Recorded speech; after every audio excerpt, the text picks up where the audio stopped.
Muchas gracias, Diego. Antes de que ponga la presentación, pues comienzo agradeciendo a la universidad, al profesor Alex, por la investigación, a todas y a todos ustedes por estar hoy en esta conversación, que sobre todo es una conversación porque es un tema que está en proceso de construcción.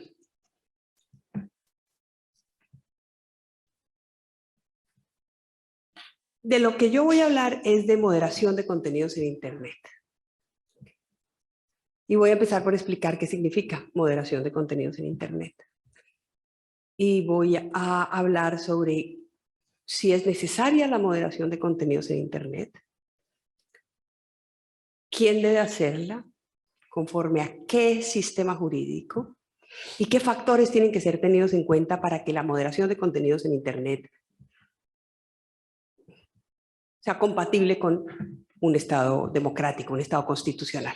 La conferencia se titula El papel de los jueces y los órganos de autorregulación independientes en la moderación de contenidos en redes sociales. Y entonces, la primera pregunta, antes de entrar a hablar concretamente de qué es moderación de contenidos, que se refiere básicamente al alcance de la libertad de expresión en Internet, es si debe existir moderación de contenidos en Internet. Si alguien debe poder decir qué puede circular en Internet o qué no, o simplemente si Internet debe ser un espacio como una plaza pública en la cual cualquier persona puede pararse a decir lo que piensa. ¿Se debe regular la información que circula por Internet o no? ¿Y quién? Y este hoy es un tema de enorme importancia. Hay una gran ansiedad en, sobre todo en los países occidentales, sobre la libertad de expresión en Internet. Ayer Barack Obama puso un tweet diciendo: la desinformación es uno de los grandes problemas de las sociedades democráticas, sobre todo la desinformación en redes sociales. La semana pasada Elon Musk, pues uno de los billonarios, dueño de Tesla, hizo una OPA hostil para comprar Twitter, porque según él Twitter es una policía de Internet. Y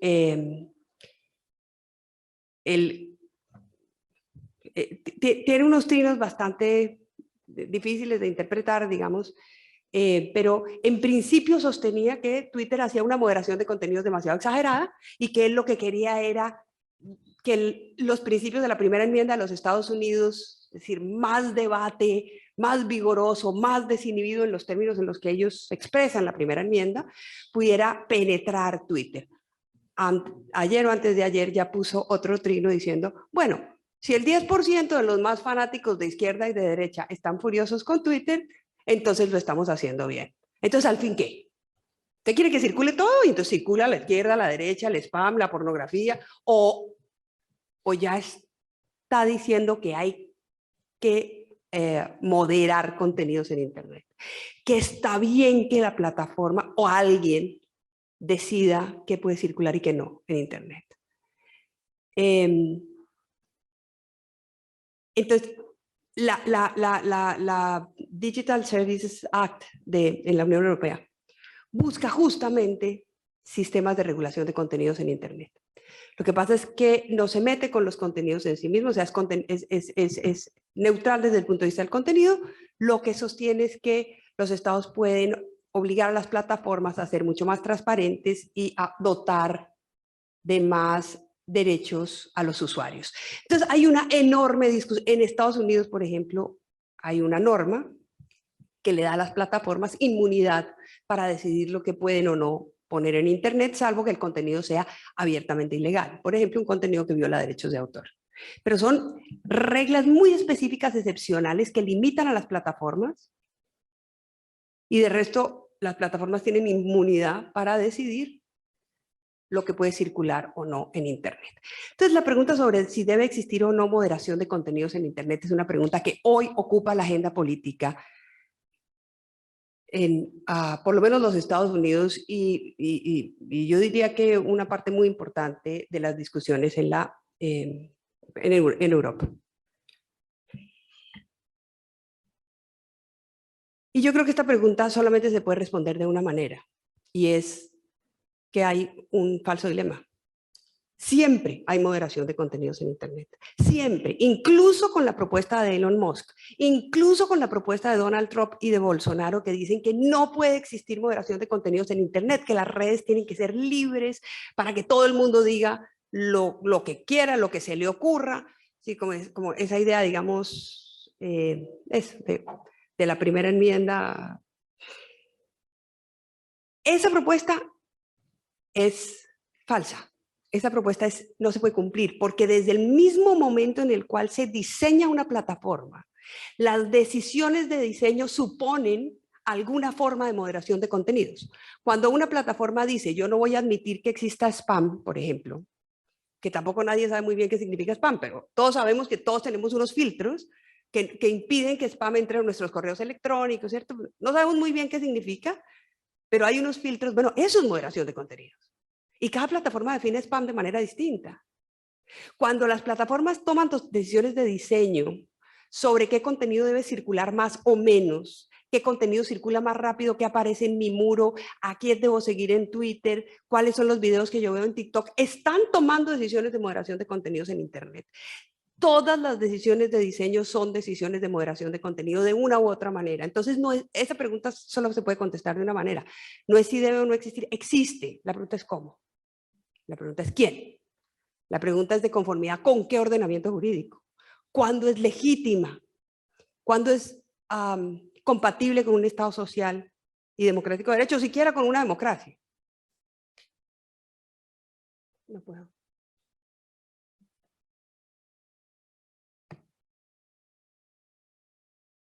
Ahora, ¿de qué hablamos cuando hablamos de moderación de contenidos? Para centrar un poco la discusión. Esa discusión que nuevamente está ocupando hoy la agenda, pues, de órganos multilaterales, de legisladores y por supuesto los gobiernos antidemocráticos. Las plataformas, y particularmente las plataformas de redes sociales, pero no solo las plataformas de redes sociales. Por ejemplo, Wikipedia no es una plataforma de redes sociales. eBay no es una plataforma de redes sociales.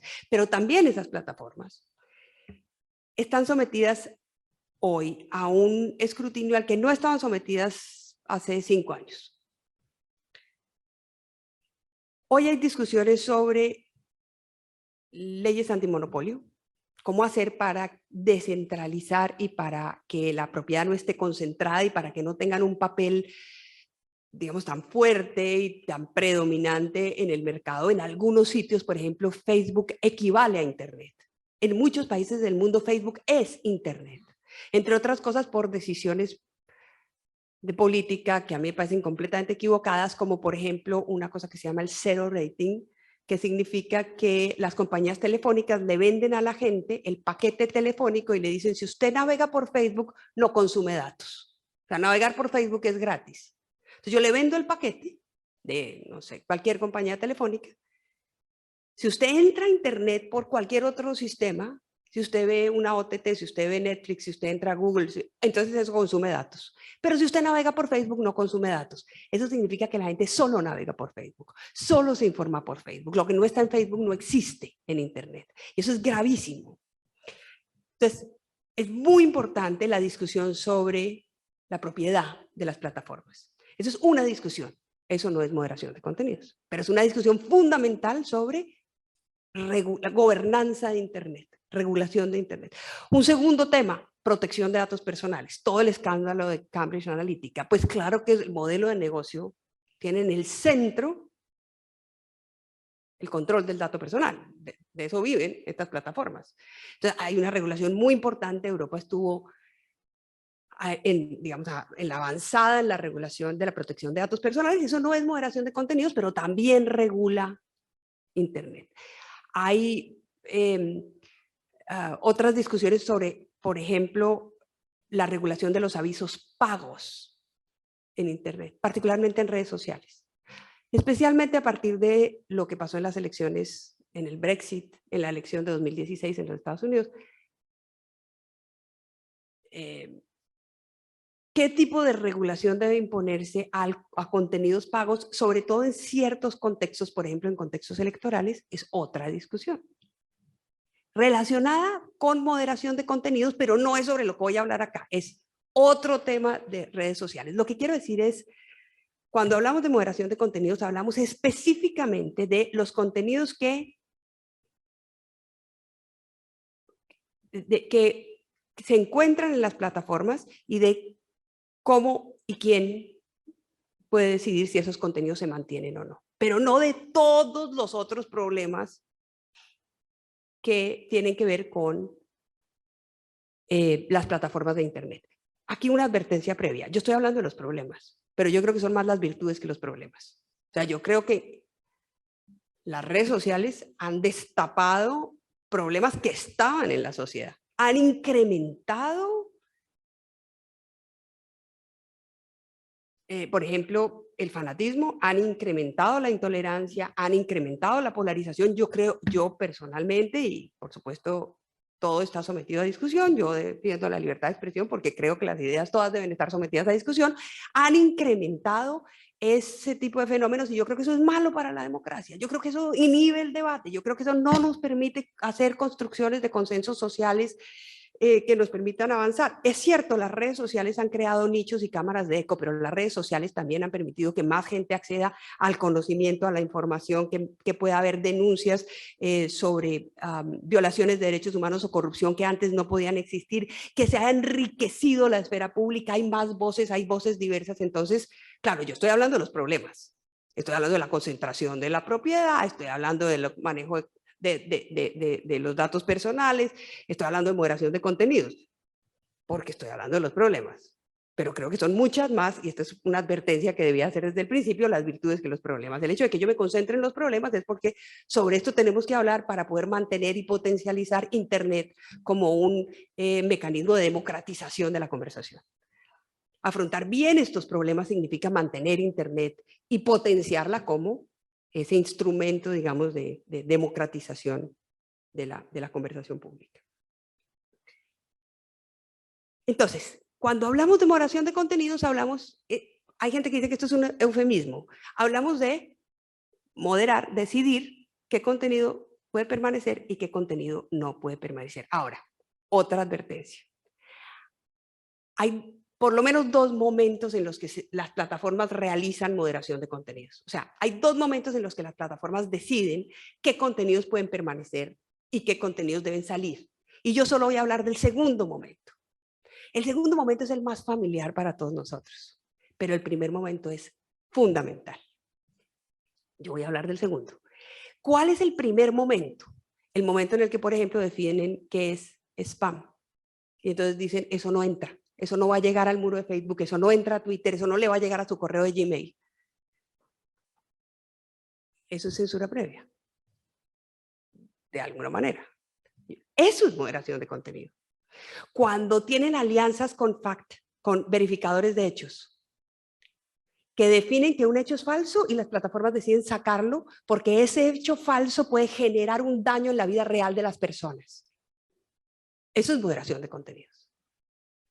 Y todo eso son decisiones de diseño o decisiones de política que son ex ante, antes de que se publique el contenido o inmediatamente se publica. Sobre todo las decisiones de diseño son claves, son fundamentales. Y ahí hay una enorme opacidad. O sea, ¿cómo se hace la moderación de contenidos? Es decir, las decisiones que las plataformas toman sobre qué puede circular y qué no puede circular ex ante, de manera estructural, es opaco. Pero yo voy a hablar del segundo tema, que es la moderación de contenidos cuando el contenido ya circula. Cualquiera de nosotros pone un contenido diciendo, por ejemplo, que en realidad no hay una invasión rusa a Ucrania, que todo esto es un invento de las multinacionales o de, qué sé yo, de los países, de los otros países que venden petróleo, para fomentar su mercado de petróleo. O sea, si hay gente que dice que la guerra es plana, perfectamente habrá gente que podrá pensar que es una mentira la invasión a Ucrania. ¿Qué pasa con ese contenido?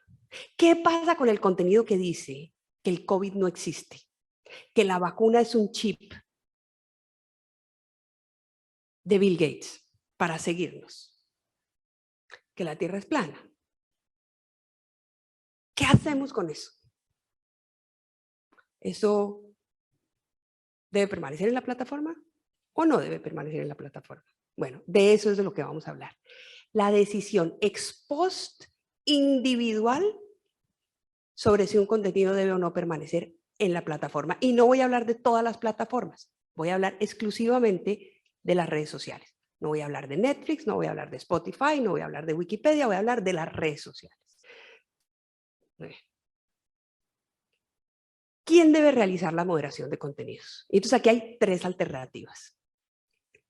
Mecanismos autónomos de autorregulación como el Oversight Board al cual yo pertenezco, que es un órgano autónomo.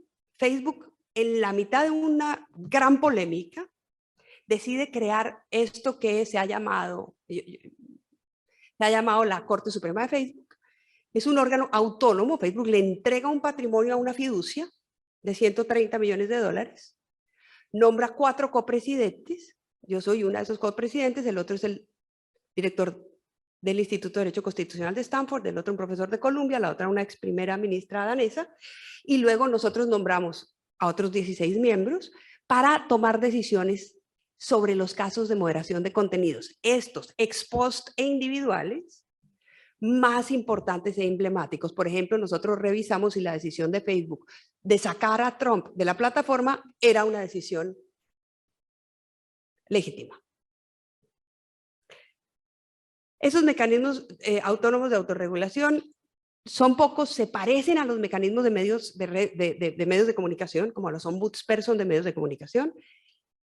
Ese es un experimento.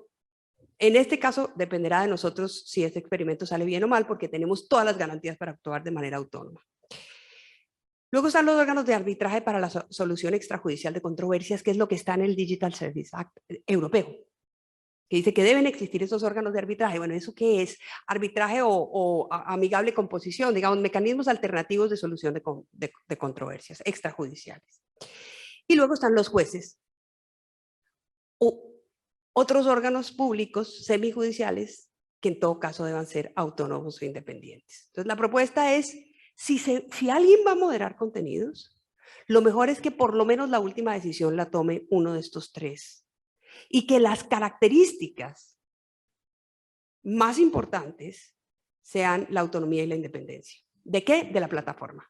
¿De qué? De los intereses políticos, económicos, reputacionales de la plataforma. Es decir, que alguien externo a la plataforma pueda revisar por lo menos las decisiones más importantes de moderación de contenidos, en este sentido de los casos emblemáticos ex post individuales. Ojalá también que existiera competencia para revisar la primera fase de moderación de contenidos, a la que ya me referí. Pero hasta ahora, lo que esos mecanismos han hecho o están diseñados para hacer es revisar las decisiones de las plataformas en la segunda fase de la moderación de contenidos, ¿no? Era esa fase cuando ya el contenido circula y se toma la decisión independiente. ¿Cómo debería realizarse la moderación de contenidos? ¿Cómo deberían, conforme a qué sistema jurídico esos mecanismos deberían realizar la moderación de contenidos? Honestamente, yo creo que no existe un sistema jurídico distinto que el derecho internacional de los derechos humanos y en particular el derecho universal de los derechos humanos. Aquí hay toda una discusión sobre la aplicación del derecho regional. Y sobre eso podemos hablar en la conversación.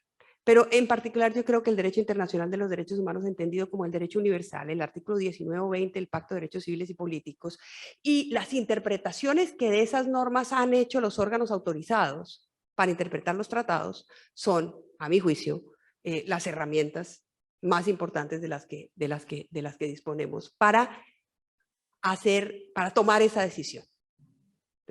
¿ese contenido debe estar o no? Apliquemos el derecho internacional de los derechos humanos. ¿Cómo se aplica el derecho internacional de los derechos humanos por parte de los órganos de autorregulación? O sea, esto es Facebook, que es una empresa norteamericana, que es un país que no es particularmente deferente con el derecho internacional de los derechos humanos, en general no es particularmente deferente con el derecho internacional, ¿no? Una empresa con base en los Estados Unidos. Pues, ¿cómo le aplicamos el derecho internacional de los derechos humanos a esa, para decidir si la decisión de esa empresa de sacar un contenido, de sacar a Donald Trump, es legítima o no? A través de los principios de Naciones Unidas sobre empresas y derechos humanos. Así se escribe en inglés, pero los principios de Naciones Unidas sobre empresas y derechos humanos. Que Facebook se comprometió a cumplir. Entonces, en el momento en el que Facebook se compromete a cumplir y saca su política de derechos humanos el año pasado, en la cual se adhiere a esos principios, el Consejo de Supervisión de Contenidos Autónomo de Facebook inmediatamente adquiere competencia y le da valor, digamos, de fuente a el conjunto de derecho internacional de derechos humanos para moderar los contenidos de Facebook. Yo diría que una de las pocas veces que el debate académico en Estados Unidos sobre libertad de expresión ha incorporado el derecho internacional de los derechos humanos es cuando los profesores gringos tuvieron que analizar la decisión de Facebook y del Oversight Board sobre Trump, que está fundada en el test, en el juicio de proporcionalidad, en el test tripartito que sale del artículo 19 del Pacto de Derechos Civiles y Políticos. Y se encontraron con una cosa que para ellos es más o menos soft law, y de pronto tuvieron que estudiar cómo, si eso era o no compatible con su ordenamiento jurídico. Aquí, por supuesto, la clave era que la propia empresa, la propia compañía, se había adherido a esos principios. Ahora, ¿cómo hacen los jueces en España, en Colombia, en Alemania, en Italia? Y podemos en las preguntas hablar de casos concretos para interpretar, para aplicar el derecho internacional de los derechos humanos a la solución de controversias sobre libertad de expresión en Internet, es decir, o en redes sociales, es decir, a la moderación de contenidos en Internet. Pues lo que han hecho los jueces hasta ahora en algunos países es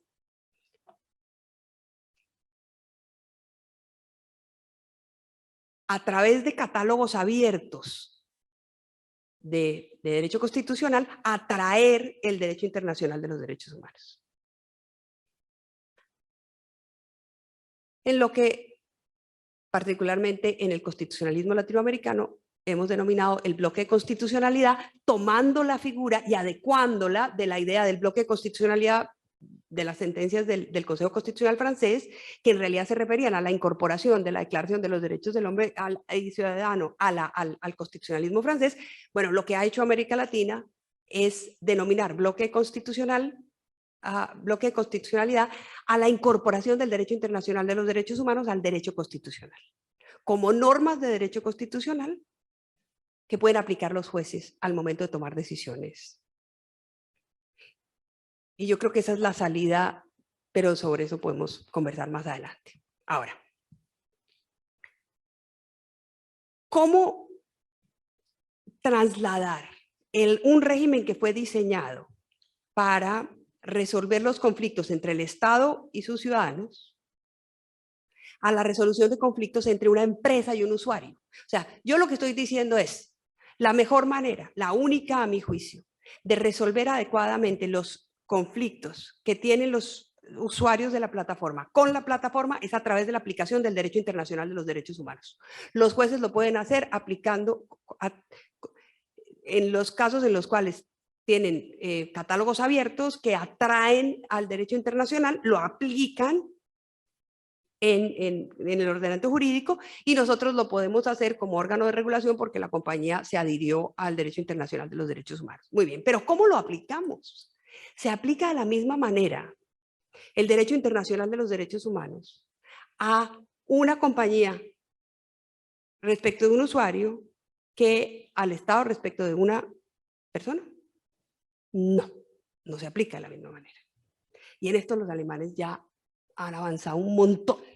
en la teoría de la Drittwirkung der Grundrechte, la aplicación horizontal de los derechos fundamentales. En esa aplicación del derecho internacional de los derechos humanos a las relaciones entre la plataforma y el usuario al momento de moderar contenidos, ¿puede la plataforma sacar ese contenido o no? ¿O debe dejarlo cuando otro usuario dice, saquen ese contenido porque es racista? La plataforma decide dejarlo. ¿Tendría que haberlo sacado? Entonces, ¿con qué régimen jurídico utilizo el derecho internacional de los derechos humanos? ¿Cómo?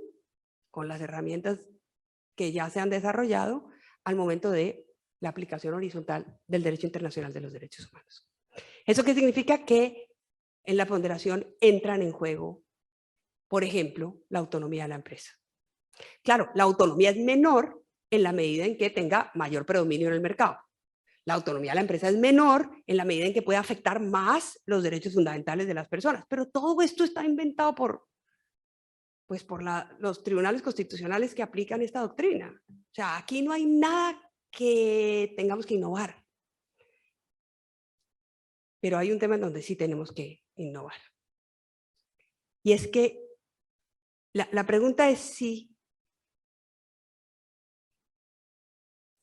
la solución del caso que plantea el usuario que dice, bajen ese contenido porque es racista, o el que dice, no me pueden bajar ese contenido porque yo tengo derecho a expresar eso, si la solución de ese caso debe realizarse de la misma manera como un juez normal, el Tribunal Constitucional español, colombiano, alemán, resolvería un caso de libertad de expresión. O si hay algo más que hay que tener en cuenta cuando estamos hablando de Internet. Y yo creo que hay algo más, hay muchas cosas que hay que tener en cuenta.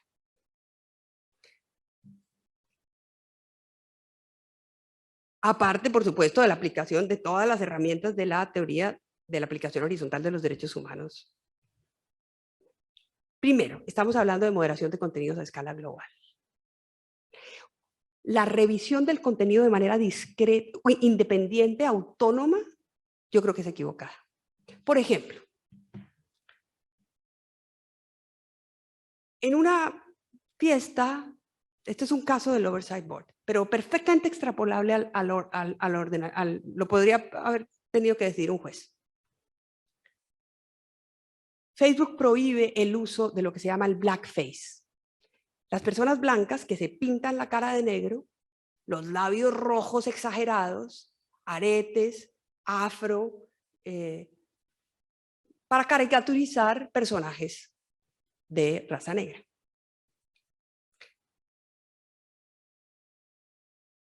Hay una tradición centenaria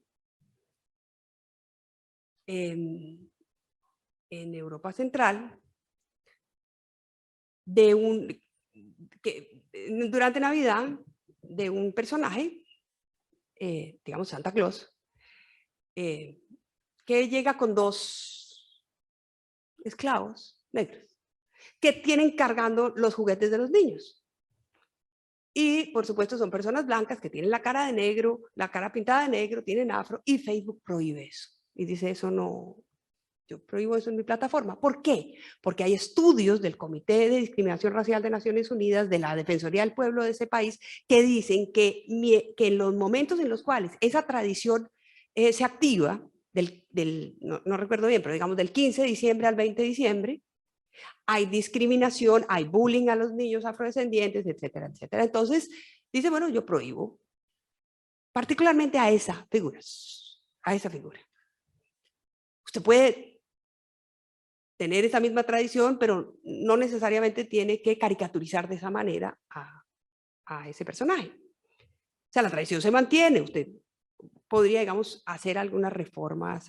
Bueno, una persona, un usuario, de manera absolutamente inocente, en un contenido que en sí mismo no supone ningún riesgo, ningún daño, nadie lo está denunciando particularmente porque le haya producido un daño especial, pone en Facebook una pequeña fiesta, pero son 15 segundos, de su hijo de 8 años.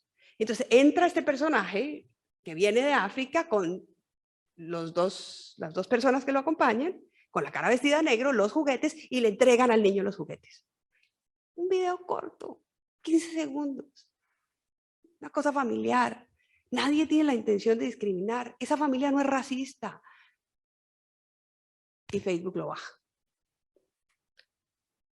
Si un juez tiene que decidir en principio si ese contenido es ilegal, probablemente va a decir que no.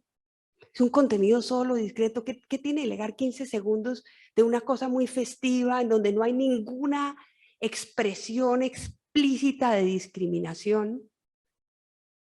Pero ¿qué dijo el Oversight Board? Está bien que lo baje. Porque uno no puede, porque estamos hablando de moderación de contenidos a escala global. Porque hay un impacto acumulativo de un contenido.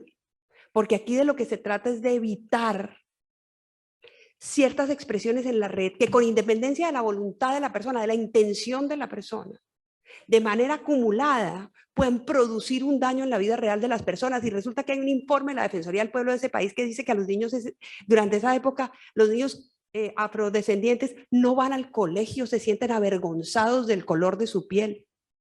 No es un reportaje periodístico aislado, no es una denuncia de una ONG, es un informe de la Defensoría del Pueblo de ese país.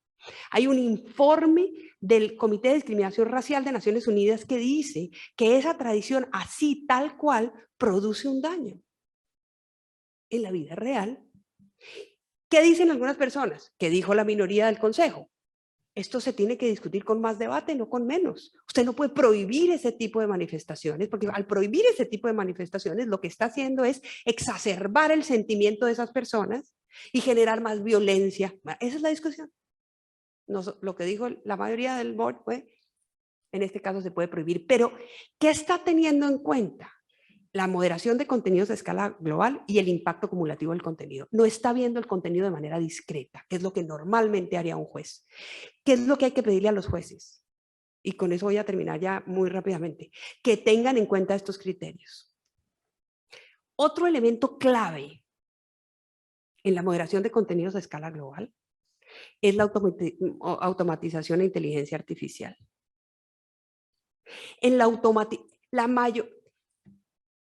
en un trimestre, Facebook e Instagram pueden moderar 1.000 millones de contenidos. 1.000 millones de contenidos.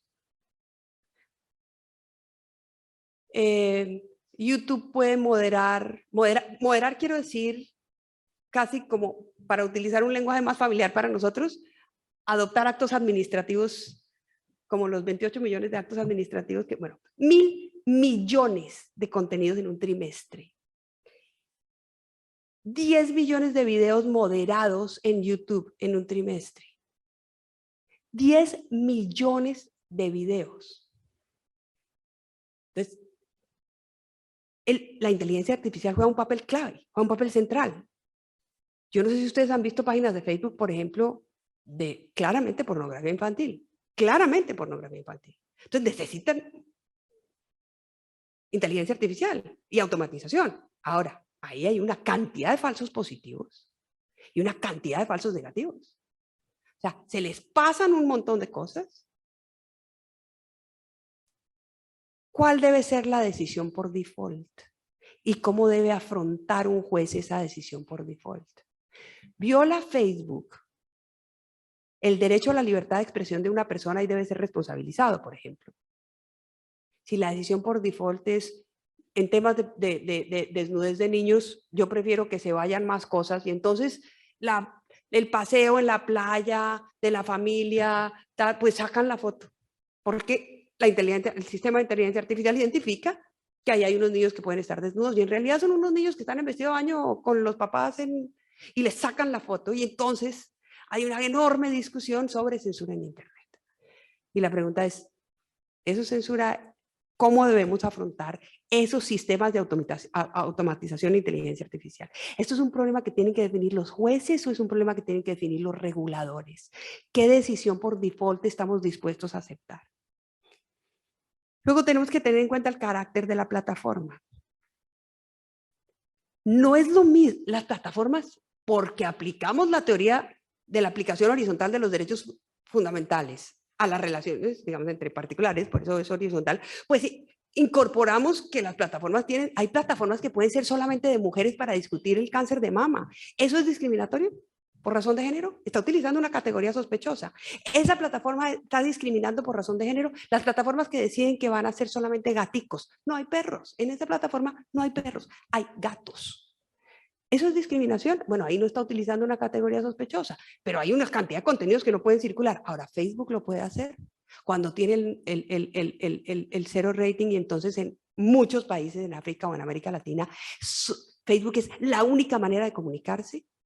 Entonces, hay que tener en cuenta el carácter de la plataforma para poder aplicar adecuadamente la teoría de la Drittwirkung, la aplicación horizontal de los derechos fundamentales, hasta dónde la plataforma realmente puede decidir qué contenidos circulan o no. Contenidos que no son ilegales, porque hablar de perros no es ilegal. O contenidos que están excluidos por categorías sospechosas. ¿Puede la plataforma tomar esa decisión? Bueno, hay que tener en cuenta el carácter de la plataforma, el papel de la plataforma en el determinado contexto, etc. Y eso es algo que los jueces nosotros no sabemos hacer. Lo saben hacer los reguladores. Aquí es un tema en donde el derecho administrativo, este es un tema en el que el derecho administrativo podría prestarle un enorme servicio a la libertad de expresión y al derecho constitucional, porque en el derecho administrativo se han desarrollado principios de regulación que servirían para tomar decisiones adecuadas en este tipo de casos. Y luego la arquitectura de Internet. Y con esto termino. Y hablo muy minuto del constitucionalismo dialógico. ¿Qué significa la arquitectura de Internet? Hay un caso que a mi juicio es un desastre de la Corte Europea de Derechos Humanos, que es el caso Costeja sobre España.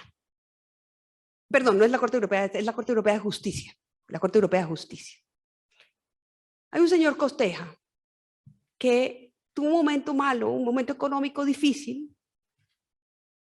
y en ese momento económico difícil dejó de pagar unas deudas. Y aparecen unas hipotecas, unas cosas que él dejó de pagar. Pero luego se recuperó, es una persona honorable, pagó todo, perfecto, está al día, bien. Pero cada vez que entra a Google y busca, aparece.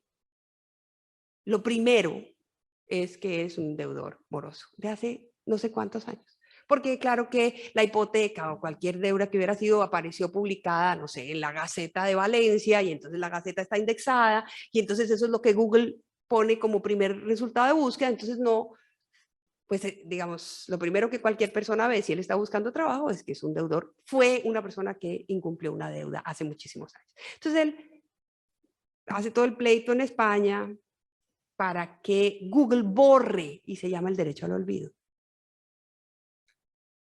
Bueno, para que Google borre, olvide ese dato.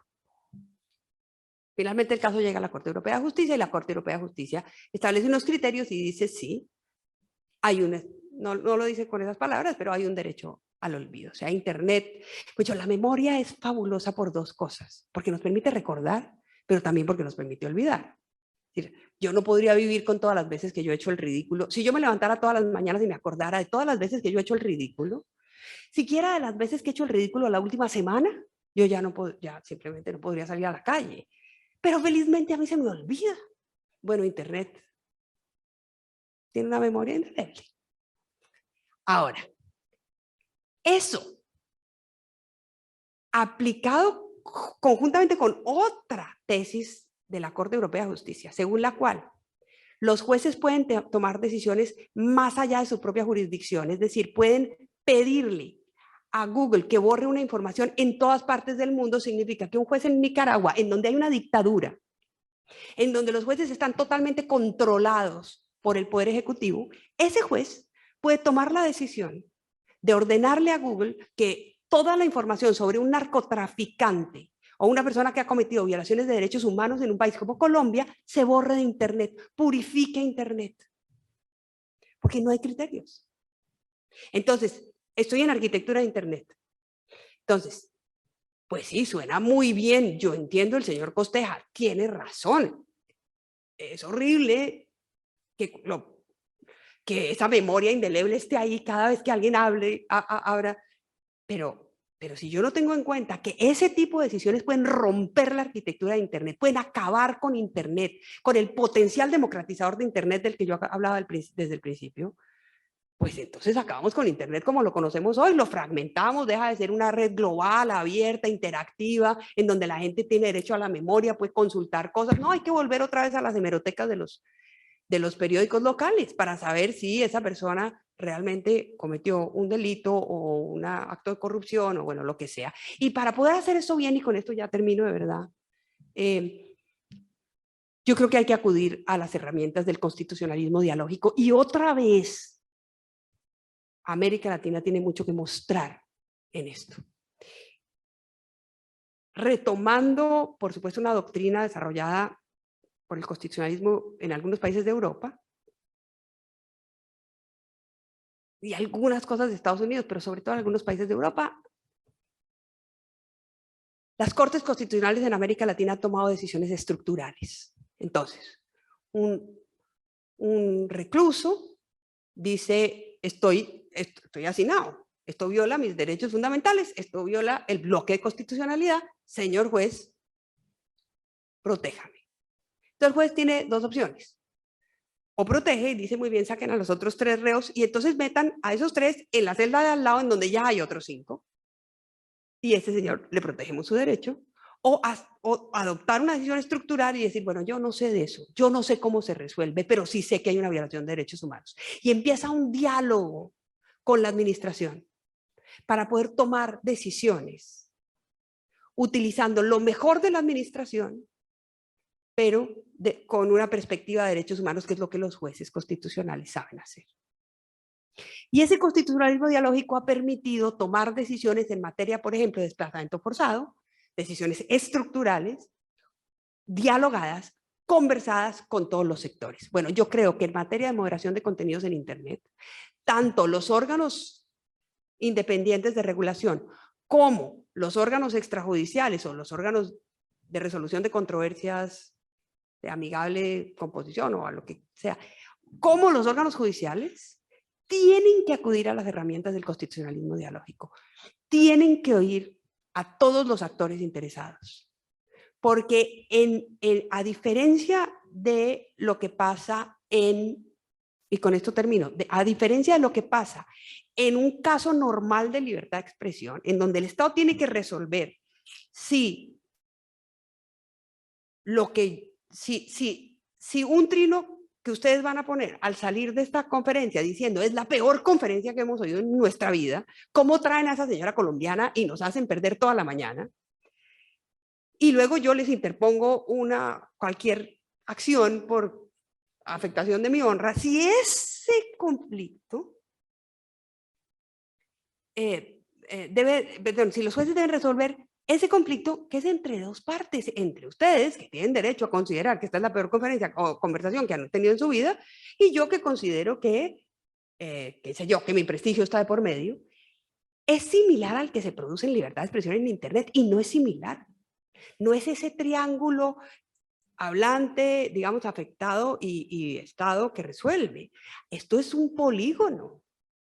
Aquí hay un usuario que sube un contenido, una red social que puede decir que solamente es de gatos o de mujeres o de personas con VIH o de lo que quiera, y que tiene unas reglas de servicio. Hay una comunidad que tiene derecho a oír lo que ese usuario dice, pero también hay una comunidad afectada que es determinable, pero incluso a veces difícil de determinar. O sea, no es ni siquiera la persona potencialmente afectada, es fácil de determinar, sino son comunidades con fronteras porosas. O sea, esto es un tema en el que hay que oír a todas las partes. Cuando se hace, por ejemplo, una regla sobre desnudez adulta que dice que las mujeres no pueden aparecer desnudas, con los pechos desnudos, pues sí puede sonar muy razonable para muchas personas. Pregúntenle a las mujeres indígenas que viven con los pechos desnudos. No lo hacen para incitar ningún sentimiento de ninguna naturaleza, es la manera como viven y la única manera como pueden denunciar la explotación de, por ejemplo, minas ilegales o de contaminación de las aguas por parte de multinacionales es a través de Facebook. y la única manera como lo pueden hacer es como viven, es decir, con los pechos desnudos. Entonces esa regla, que puede sonar razonable en ciertos casos, puede afectar a comunidades enteras, y esas comunidades pueden no tener nada que ver con el casito específico de la joven que salió desnuda a protestar y que es el que tiene que resolver el juez. Pero si el juez no tiene en cuenta que resolver ese caso puede traer una regla, un precedente que implique que entonces, que dé una implicación para las mujeres desnudas de esas comunidades indígenas, o sea, si no entiende la implicación de su decisión en la moderación de contenidos a escala global, ese juez va a empezar a tomar decisiones que no tienen, que pueden acabar con la arquitectura de Internet, y nuevamente lo digo por quinta vez, con el potencial democratizador de las redes sociales. Entonces aquí hay mucho sobre lo que tenemos que trabajar, y sobre lo que tenemos que trabajar juntos, con la industria, con las comunidades, particularmente con las comunidades más afectadas por malas decisiones de regulación de contenidos, con la academia, para lo cual se necesita urgentemente mayor transparencia de las comunidades, y por supuesto con las distintas ramas del derecho, que son las que tienen que entrar a ver cómo afrontamos esto, que es un tema totalmente nuevo y que está en construcción. O sea, esto es literalmente una obra en construcción. Bueno, creo que hablé más tiempo del que debía, pero pues muchas gracias